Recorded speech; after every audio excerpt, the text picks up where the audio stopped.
Hello friends मो pharmacist विकास आज आम जाना सेट्रिजिन टैबलेट विषय यही टैबलेट लाभ कौन साइड इफेक्ट कौन ताहा सहित यही टैबलेट किपरि एवं केते मात्रा रे व्यवहार करा उचित यही सब विषय संपूर्ण सूचना जानवा हेले वीडियोटी को शेष पर्यंत देखंतु।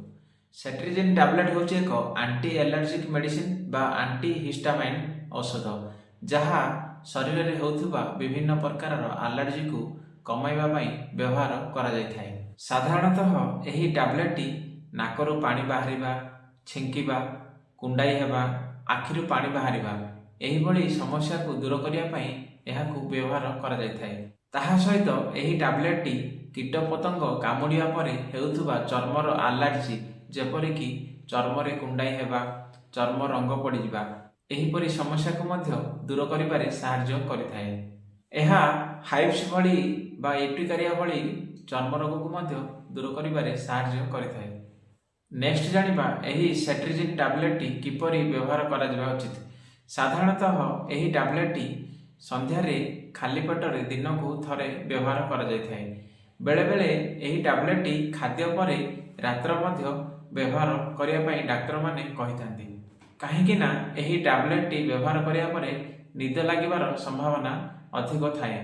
नेक्स्ट जानिबा एही सेट्रिजिन टैबलेट रो साइड इफेक्ट कौन रही। साधारणतः एही टैबलेट व्यवहार करिया परे किछि लोकों को साइड इफेक्ट होइथाय जेपरिकी निद लागिबा बांती लागिबा कन्स्टिपेशन हेबा पाटी सुखी जिबा एहीपरि किछि सामान्य साइड इफेक्ट होइथाय। जदि अधिक किछि समस्या होइथाय तेबे आपण तुरंत डाक्टरଙ୍କ सहित परामर्श नियंतु। मने रखंतु जदि आपण एही औषधटी व्यवहार करती ताहले आपण गाड़ी चलाइबा आदौ उचित नुहे काहेकि ना एही औषधटी व्यवहार करिया परे निद आसीबार संभावना थाए।